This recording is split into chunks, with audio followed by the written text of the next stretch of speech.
অবাধ্য হৃদস্পন্দন। লেখিকা সোফিয়া সাফা। কয়েকদিন কেটে গেছে। বিছানায় আধশোয়া হয়ে ডিংস করছে উদ্যান। তার এক হাতে গ্লাস, অন্য হাতে জ্বলন্ত সিগারেট। ধোঁয়ার নীলচে কুণ্ডলী সিলিং এর দিকে উঠে যাচ্ছে। হঠাৎ এক গভীর নির্লিপ্ততায় তার ঠোঁট নড়তে লাগলো। এ দুনিয়া ইন রাহ কি দুরিয়া, নিগাহ কি দুরিয়া, হাম রাহ কি দুরিয়া, ফানা হো সবই দুরিয়া। শব্দগুলো ঘরের নিস্তব্ধতায় ধাক্কা খেয়ে ফিরে আসছে। উদ্যান যেন কোনো এক ঘোরগ্রস্ত ঘরের ভেতর ডুবে আছে। কেউ কোই পাস হ্যায়, দূর হ্যায় কেউ কোই, জানে না কোই ইয়া পে, আর রাহা পাস ইয়া দূর মে যা রাহা, জানো না মে হু কাহা পে। নিজের অবস্থান, নিজের বর্তমান অবস্থান নিয়ে উদ্যান নিজেই সন্দিহান। তবে তার এই অন্যমনস্কতার মাঝেই ডোরবেল বেজে উঠল। সে সামান্য মাথা উঁচিয়ে যান্ত্রিক গলায় জিজ্ঞেস করল, হু ইজ আউটসাইড। অ্যালেক্সের কণ্ঠস্বর ভেসে এলো, লোহান, সোহম অ্যান্ড মিলো। উদ্যান কয়েক মুহূর্ত স্থির থেকে বলল, ওকে, লেট দেম ইন। দরজা খোলার শব্দ হতেই উদ্যান সোজা হয়ে বসল।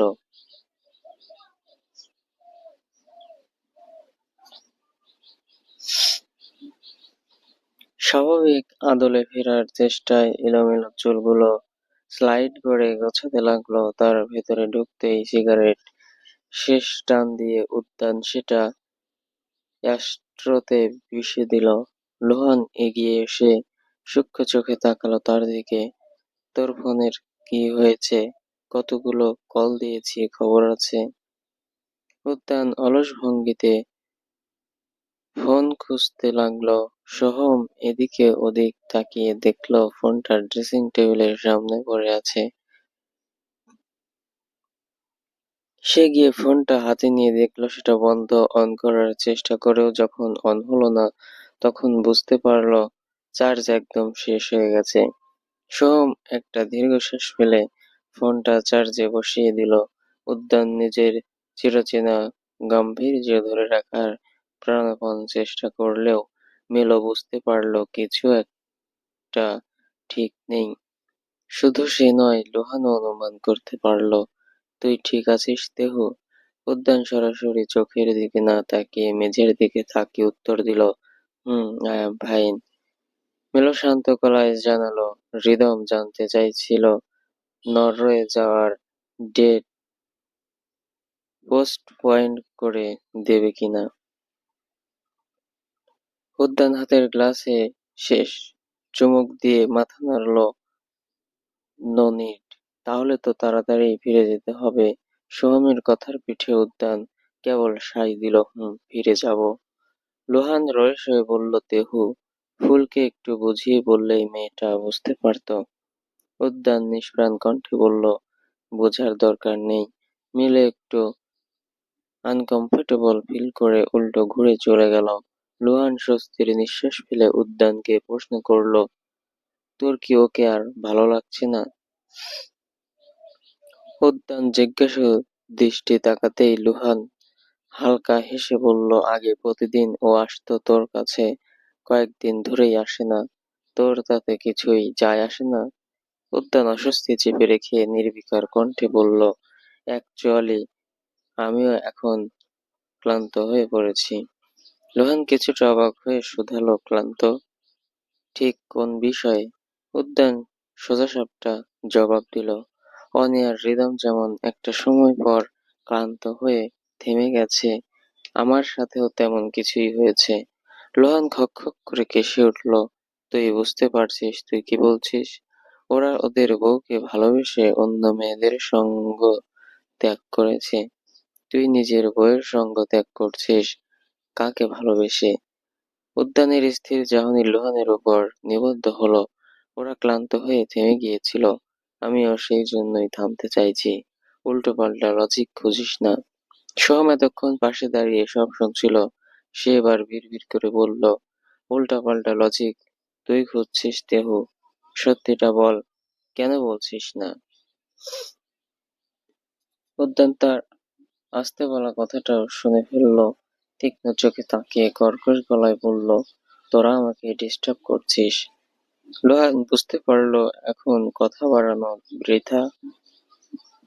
সে হাল ছেড়ে দিয়ে বলল, ঠিক আছে, চলে যাচ্ছি আমরা। হল রুম দিয়ে যাওয়ার সময় সোহম লোহানকে বলল, আমাদের উচিত হাইটফুলকে গিয়ে বুঝিয়ে বলা। লোহান দ্বিধায় পড়ে গেল, তেও জানতে পারলে রেগে যাবে। সোহম হালকা হেসে বলল, হার্টফুল সত্যিটা জানতে পারলে তেহকে রেগে যেতে দেবে না। লোহান একমত হলো, ঠিক আছে চল তবে। হুহু, আমি যাব না, তুই মিলুকে নিয়ে যা। সোহম থেমে গেল। কেন, তুই যাবি না কেন? সোহম মৃদু হেসে বলল, সরভুল আমার কথা বিলিভ করবে না ভাই। জানালার ফ্রেমে কপাল ঠেকিয়ে এক দৃষ্টিতে বাইরে ধূসর আকাশের দিকে তাকিয়েছিল ফুল। তার ভাবনার সুতো ছিঁড়ল দরজায়। লোহান আর মিলোকে দেখে সে কিছুটা অবাক হয়ে তাকিয়ে গেল, এগিয়ে গেল, ম্লান হেসে বলল, আরে আপনারা ডিনারের তো এখন ঢের দেরি। লোহান বলল, এমনিতেই এলাম, ভাবলাম কিছুক্ষণ গল্প করা যাক। ফুল ভ্রু উঁচিয়ে জিজ্ঞাসু দৃষ্টিতে তাকালো। হুম, বলুন। মিলো আলতো করে ফুলের হাত ছুঁয়ে বলল, চলো গার্ডেন থেকে ঘুরে আসি।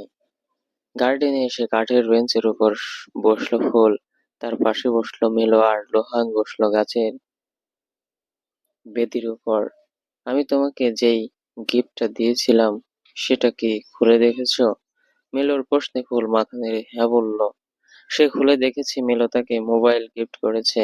ফুল অবশ্য সেটা অন করে দেখেনি। কাকেই বা কল করবে সে? কেউ নেই তো তার। অনিলা আর উর্বির কাছে তো ফোনই নেই যে তাদের সাথে আলাপচারিতা করবে। আমারটা দেখেছো? লুহান জানতে চাইল। ফুল মাথা নেড়ে বলল, আপনি আর সোহম স্যার আমাকে চাবি গিফট করেছেন। আমি জিজ্ঞেস করতে ভুলেই গিয়েছিলাম, সেগুলো কিসের চাবি? লুহান হতভম্ব হয়ে গেল। তুমি বুঝতেই পারোনি?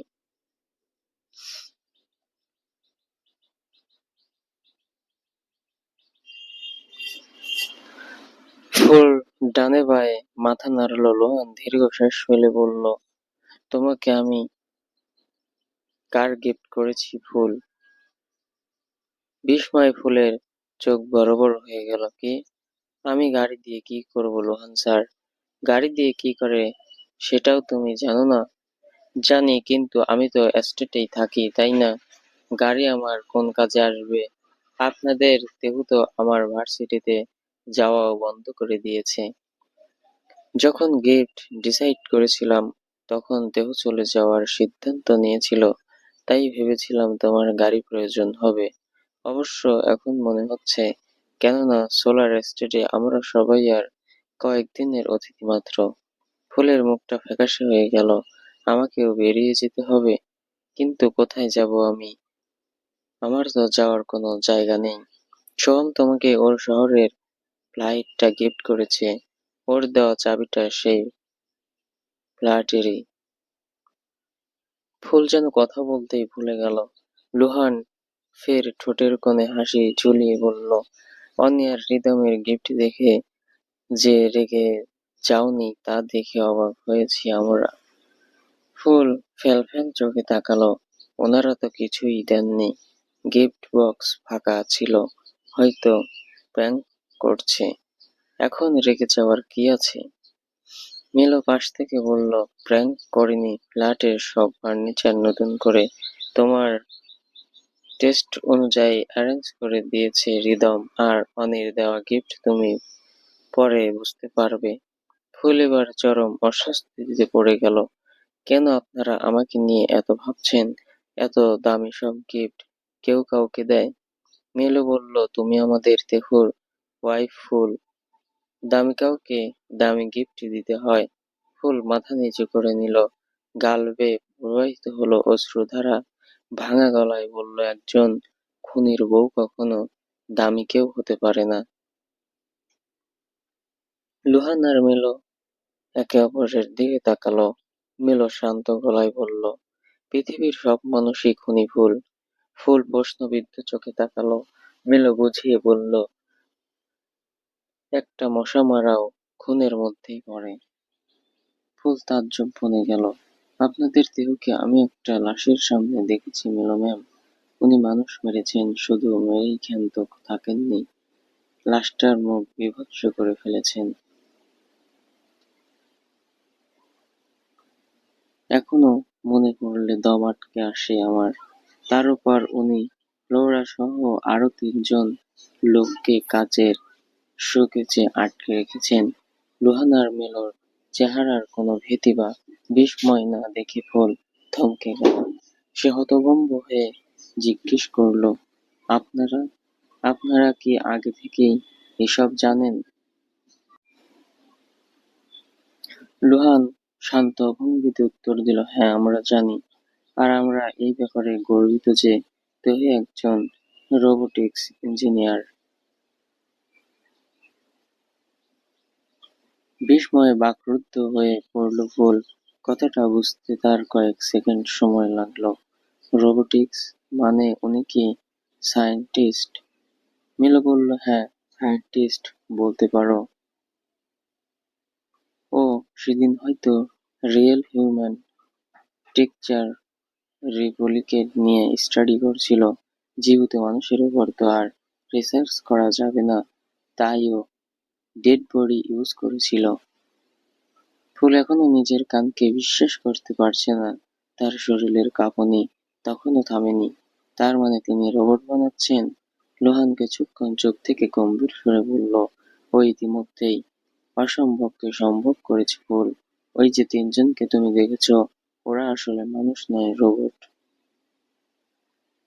দেখতে হুবহু মানুষের মতো হলেও ওদের ভেতরে কোনো আবেগ নেই, কথাবার্তাও একদম যান্ত্রিক।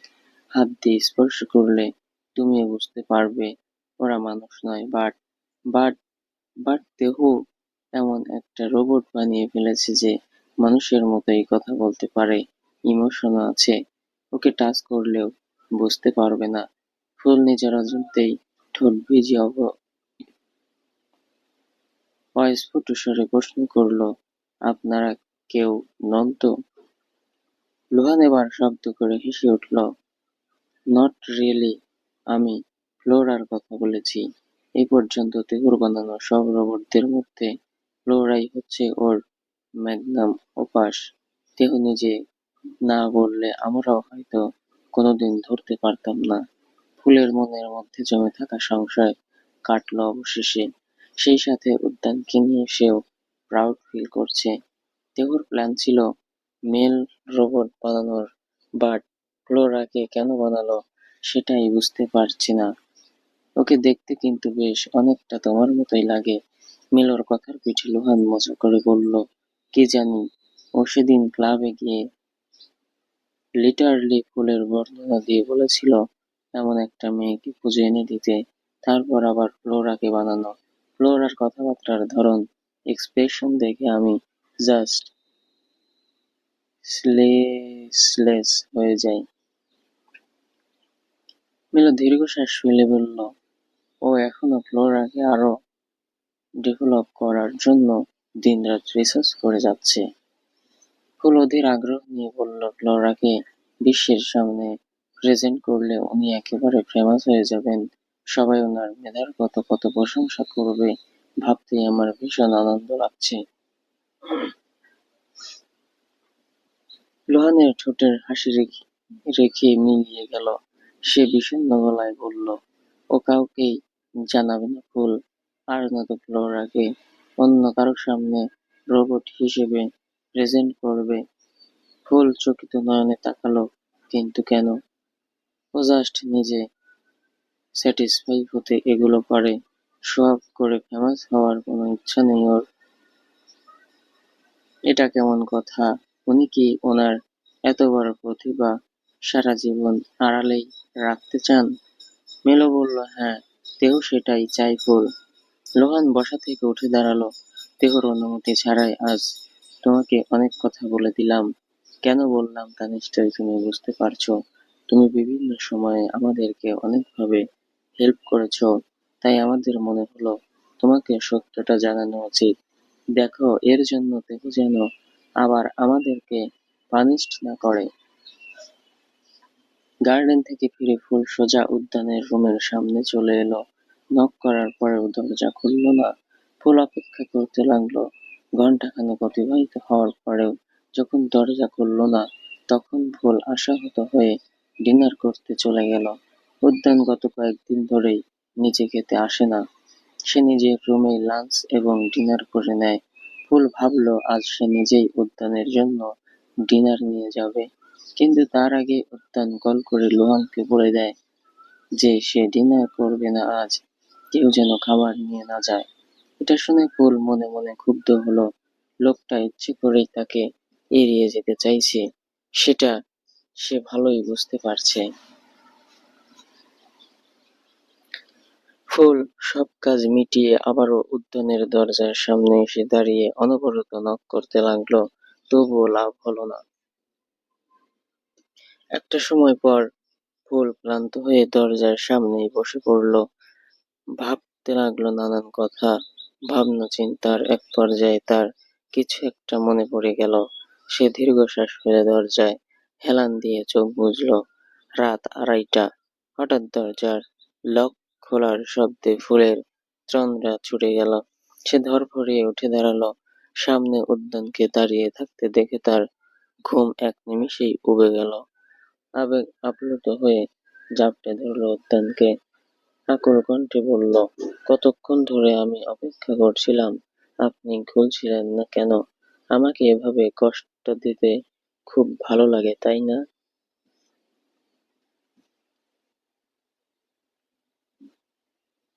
উদ্যান আলগোছে নিজেকে ছাড়িয়ে নিয়ে বলল, আমি তোর কোনো প্রশ্নের জবাব দিতে চাইছি না, যা এখান থেকে।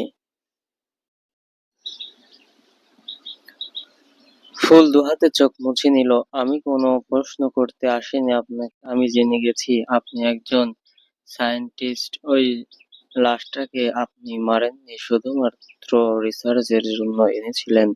উদ্যান থমকে গেল। তার দৃষ্টি ফুলের ওপর স্থির হলো। কে বলেছে তোকে এসব?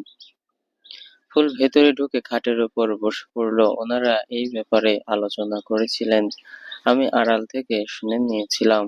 কেউ আমাকে আলাদা করে বলেনি। উদ্যান একটা দীর্ঘশ্বাস ফেলে চোখ বন্ধ করে নিল। আর কি শুনেছিস? কিছুই না। আরো কিছু শোনার বাকি আছে নাকি? না, আর কিছু নেই, যা এখন। ফুল বিমর্ষিত হলো।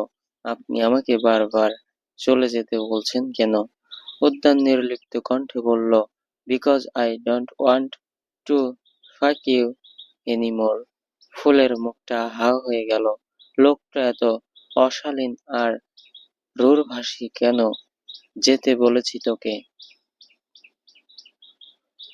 ফুল মিছিমিছি হাই তুলে ধপাস করে শুয়ে পড়ল। আমি যাব না। দরজা লক করে দিয়ে এগিয়ে আসুন। উদ্যান শান্ত চোখে তাকালো তার দিকে, শীতল কণ্ঠে বলল, ডোন্ট পুশ ইয়োরসেলফ। জেনেই যখন গেছিস ফ্লোরা মানুষ নয়, তখন নিশ্চয়ই বুঝতে পারছিস আমি যাব না ওর কাছে। অন্য কারো কাছেও যাব না। তুই নিশ্চিন্তে গিয়ে ঘুমাতে পারিস। ফুল চকিত নয়নে তাকালো উদ্যানের দিকে। উদ্যান দৃষ্টি সরিয়ে নিল সঙ্গে সঙ্গেই। ফুল ধীর পায়ে উদ্যানের সামনে চলে এলো। প্রশ্নবিদ্ধ চোখে তাকিয়ে বলল, ক কি হয়েছে আপনার? উদ্যান জবাব দিল না, শুধু এদিক ওদিক তাকিয়ে দৃষ্টি এড়িয়ে যাওয়ার চেষ্টা করলো। পায়ের বুড়ো আঙুলের উপর ভর দিয়ে উদ্যানের গালে হাত রাখলো ফুল। আমার দিকে তাকান। উদ্যান তাকালো তার চোখের দিকে। ফুল খুব জোর করে ঠোঁটে হাসি ফুটিয়ে জিজ্ঞেস করলো, তবে কি আমার প্রতি আর আকর্ষণ কাজ করছে না? ফুলের নিজের চুলের খোঁপাটা আগলা করে ফেললো। ওড়নাটাও বুক থেকে নামিয়ে ফেলে দিল। উদ্যানের গলা শুকিয়ে এলো অজানা কারণে। সে অন্যদিকে মনোযোগ ফেরানোর আগেই ফুল আবারও তার মুখটা নিজের হাতের আঁজলায় নিয়ে নিল। তারপর কান্না গিলে ফিসফিসিয়ে বলল, কিও রে উন বেছো। মুহূর্তেই উদ্যানের সমস্ত প্রতিরোধ ভেঙে চুরমার হয়ে গেল। সে হিতাহিত জ্ঞান হারিয়ে ঝুঁকে এসে ফুলের ঠোঁট দুটো নিজের দখলে নিল। ফুলের শরীর ভারসাম্য হারিয়ে ফেলতেই উদ্যান তাকে পাজা কোলে তুলে নিল। বিছানায় তাকে শুইয়ে দিয়ে সে যেন এক তৃষ্ণার্ত মানুষের মতো ফুলকে নিংড়ে নিতে লাগলো। দীর্ঘক্ষণ পর উদ্যান যখন উঠে যেতে নিল, ফুল তার শার্টের হাতা শক্ত করে আঁকড়ে ধরল, ইশারায় তাকে থামতে নিষেধ করল। তার মনোভাব বুঝতে পেরে উদ্যান নিজের শার্টের বোতাম খুলতে খুলতে শক্ত গলায় আদেশ করল, Alex, close the door first, then go to completely shut down for Dick's order. সকাল ৯টা। সকালের আলো ফুটেছে অনেকক্ষণ। শাওয়ার শেষে ফুল খাটের উপর বসে ভেজা চুল মুছতে ব্যস্ত। উদ্যান ততক্ষণে ড্রেস আপ শেষ করে খাটের অন্য পাশে বসে শার্টের বোতাম লাগাচ্ছে। ঘর জুড়ে এক অস্বস্তিকর নীরবতা। তোর পিরিয়ড হয়েছে এই মাসে? হঠাৎ উদ্যানের এই অনাকাঙ্ক্ষিত প্রশ্নে ফুলের হাত থেমে গেল। সে কিছুটা ইতস্তত করে বলল, হ্যাঁ, এই তো ৩ দিন আগেই শেষ হলো। ও, তাহলে আর পিল খেতে হবে না? ফুল বিস্ময়ে বড় বড় চোখ করে তাকালো। সত্যি বলছেন? উদ্যান টেবিলের উপর থেকে ফোনটা তুলে নিয়ে প্রাণহীন কণ্ঠে বলল, আজই শেষ। আমরা আর কখনো ওসব করবো না। তাই পিল খেয়ে শরীরের ভারসাম্য নষ্ট করার দরকার নেই। ফুলের মুখটা চুপসে গেল, বিড়বিড় করে বলল, ও, আপনার প্রয়োজন ফুরিয়েছে? আর আমি ভাবলাম আপনি হয়তো বাচ্চা কাচ্চার প্ল্যানিং করছেন। উদ্যান বিদ্যুৎ বেগে ঘুরে তাকালো। কাট কাট কণ্ঠে বলল, লিসেন, আমি তোকে ডিভোর্স দেওয়ার কথা ভাবছি। ফুলের হাতের তোয়ালেটা খসে পড়ল।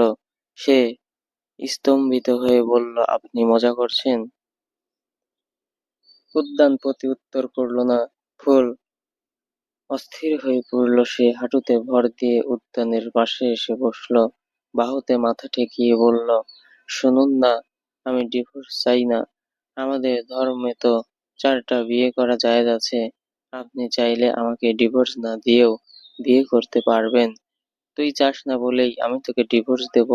উদ্যান এবার ফুলের দিকে তাকিয়ে খুব ধীরে ধীরে বলল, অন্য কাউকে বিয়ে করার জন্য নয়। ফুল আর নিজেকে ধরে রাখতে পারল না। তার দু-চোখ বেয়ে অবিরল অশ্রু গড়িয়ে পড়তে লাগলো। উদ্যান নিজেকে নির্লিপ্ত রাখার চেষ্টা করেও পারল না। তার মেজাজ চড়ে গেল। অন্যদিকে তাকিয়ে বলল, তুই নিজের রুমে গিয়ে কাঁদ, আমার মেজাজ খারাপ হচ্ছে। কেন? আপনার তো ভালো লাগা উচিত। আমাকে কাঁদতে দেখতেই তো আপনি সবচেয়ে বেশি ভালোবাসেন, তাই না? দেখুন দেখুন না আমি কতটা অসহায় আপনার সামনে। আপনি সফলভাবে আমাকে ভেঙে গুঁড়িয়ে দিয়েছেন, সম্ভাব্য সকল উপায়ে আঘাত করে ফেলেছেন। আমার হৃৎপিণ্ডটা যদি বের করে আপনার হাতে তুলে দিতে পারতাম, তাহলে হয়তো আপনি সবচেয়ে বেশি স্যাটিসফাইড হতেন।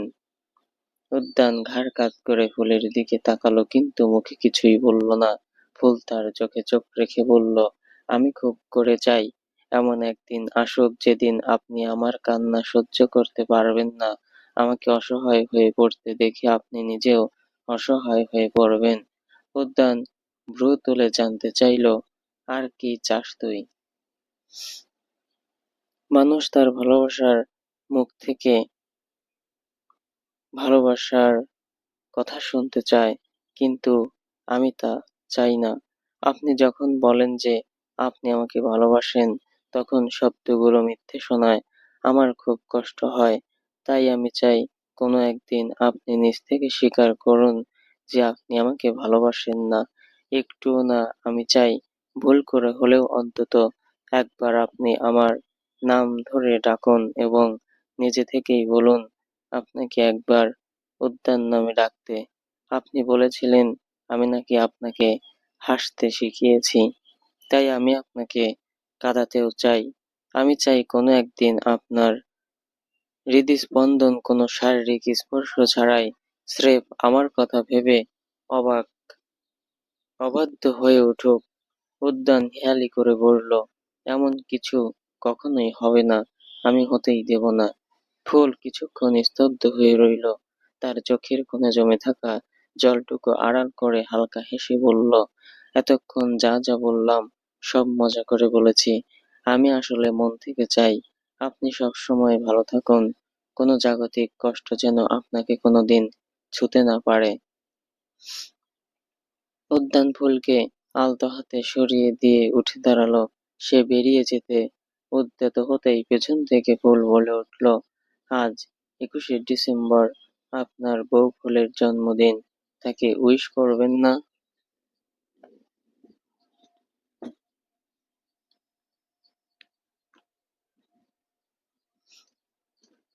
উদ্যান থেমে গিয়ে তার দিকে তাকালো।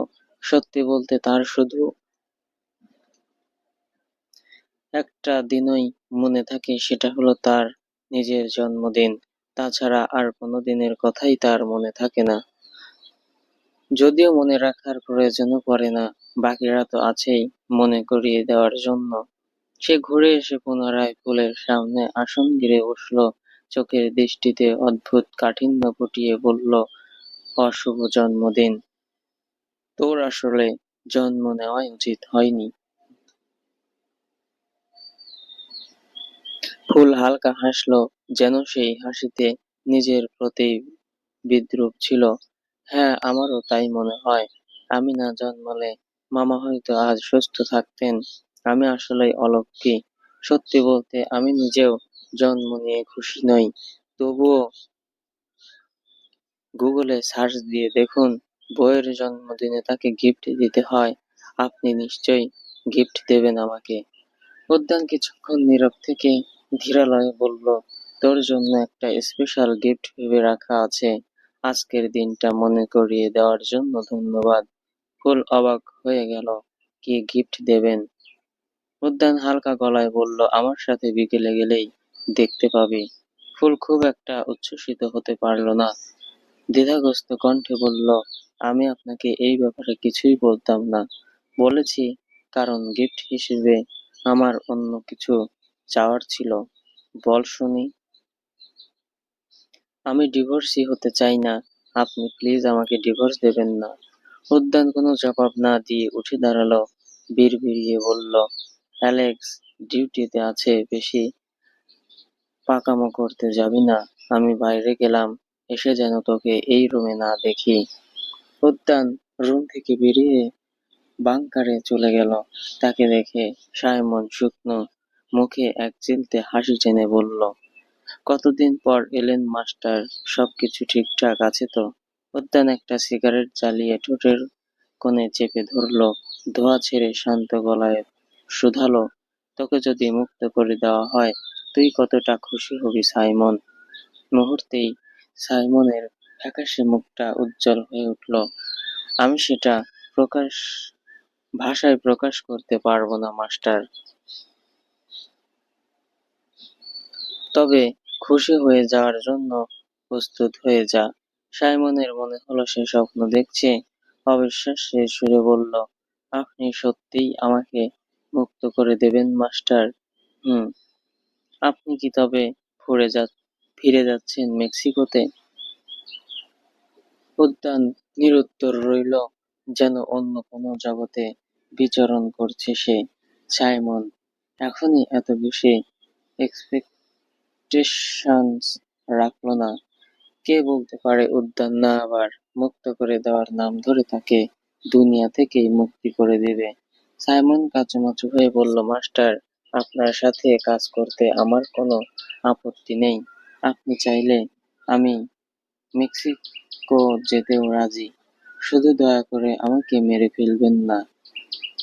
উদ্যান এক মনে ধোঁয়া ছাড়তে ছাড়তে বলল, আমি সত্যিই তোকে সুস্থ শরীরে মুক্ত করে দেব।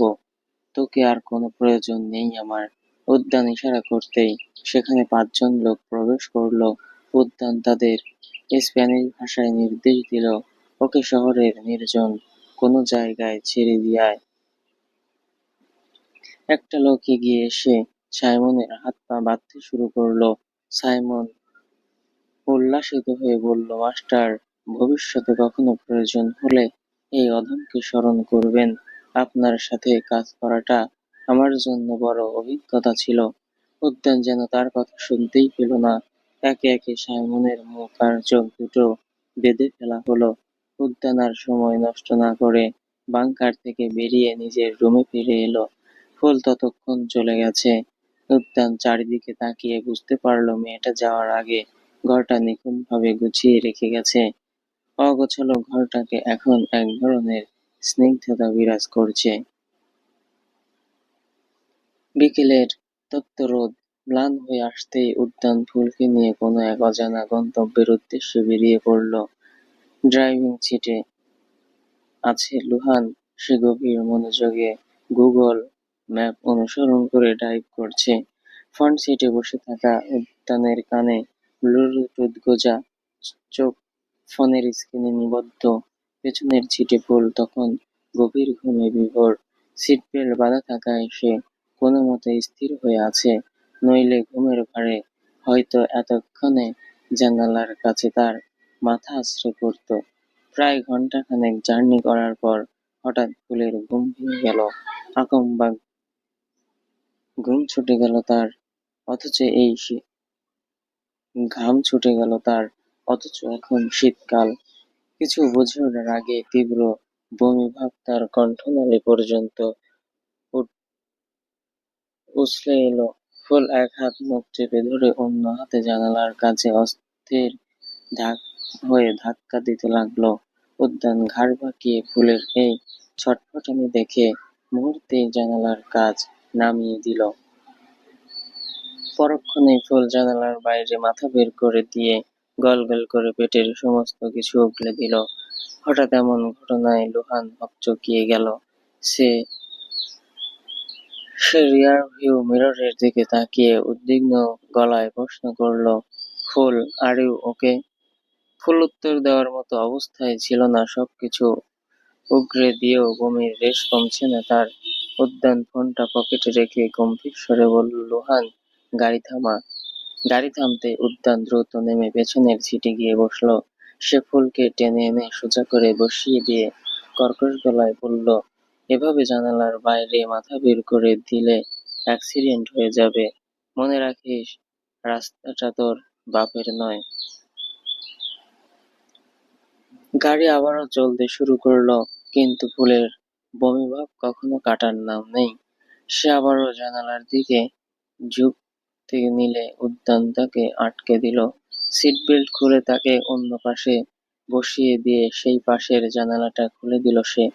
তারপর রোহানকে সতর্ক করে বলল, এই পাশ দিয়ে যেন গাড়ি আসা যাওয়ার স্পেস না থাকে, খেয়াল রাখিস। লুহান একবার আয়নার তাকিয়ে নিচু স্বরে পরামর্শ দিল, ওর পিঠে একটু হাত বুলিয়ে দে তেহু, তাহলে হয়তো একটু রিলিফ ফিল করবে। উদ্যান অন্যমনস্ক হয়ে হাত এগিয়ে নিলেও কিছু একটা ভেবে ফিরিয়ে নিল। ফুল বমি করতে করতে একেবারে নিস্তেজ হয়ে পড়েছে। সে জানালার ফ্রেমে মাথা ঠেকিয়ে ফুঁপিয়ে কাঁদতে লাগলো। খুব খারাপ লাগছে তার। মনে হচ্ছে সে আর বাঁচবে না। পুরো দুনিয়াটাই যেন চোখের সামনে গোল গোল ঘুরছে। উদ্যান আর চোখে তাকিয়ে শুষ্ক গলায় জিজ্ঞেস করলো, are you feeling better now? ফুল উত্তর দিল না, তবে তার কান্নার নিদারুণ শব্দই বুঝিয়ে দিচ্ছে সে বেটার ফিল করছে না। উদ্যান কিছুক্ষণ মূর্তির মতো বসে থেকে অবশেষে ফুলের পিঠে হাত রাখলো। খুব আনাড়িভাবে সে হাত বুলিয়ে দিতে লাগলো। ফুলের মনে হলো উদ্যান তাকে সুড়সুড়ি দিচ্ছে। হায়, লোকটা এটাও জানে না কিভাবে পিঠে হাত বুলিয়ে দিতে হয়। ফুল ঘাড় বাঁকিয়ে উদ্যানের দিকে তাকালো। তার অশ্রুসিক্ত চোখজোড়া নজরে আসতেই উদ্যান অন্যদিকে চোখ সরিয়ে নিল। টিস্যু আছে? ফুলের প্রশ্নে উদ্যান একটু অপ্রস্তুত হয়ে পড়লেও পকেট থেকে রুমাল বের করে তার হাতে ধরিয়ে দিল। ফুল সেটা দিয়ে চোখ নাক মুখ মুছে আচমকাই এগিয়ে এসে উদ্যানের বুকে মাথা রেখে তাকে জড়িয়ে ধরল। উদ্যান যেন বজ্রহত হলো। কয়েক মুহূর্তের জন্য সে স্থবির হয়ে রইল। ফুল ফিসফিসিয়ে বলল, এবার হাত বুলিয়ে দিন। উদ্যান বিমূঢ় হয়ে সামনের দিকে তাকিয়ে দেখল লুহান রিয়ার ভিউ মিররটা অন্যদিকে ঘুরিয়ে ড্রাইভিংয়ে মনোযোগী হয়েছে। উদ্যান অস্বস্তি নিয়ে ফুলকে সরিয়ে দিতে দিতে চাপা গলায় বলল, এখানে অনায়াসে তিনজন বসতে পারে, সোজা হয়ে বস। ফুল অবুঝের মতো কান্না ধরল। আমার ভালো লাগছে না, এভাবেই থাকতে দিন, নইলে আমি মরেই যাব। উদ্যান সপাটে জবাব দিল, মরে গেলে যাবি তাতে আমার কি? এসব কিংস টাইপের কথাবার্তা তেহজিবকে প্রভাবিত করে না। ফুলের ভীষণ খারাপ লাগলো কথাটা শুনে। সে কাঁদতে কাঁদতেই সরে যেতে চাইল, কিন্তু উদ্যান তার আগেই দুই হাতে তাকে নিজের বুকের সাথে মিশিয়ে নিল। ভুল ত্রুটি ক্ষমার দৃষ্টিতে দেখবেন। এতক্ষণ সাথে থাকার জন্য ধন্যবাদ সবাইকে।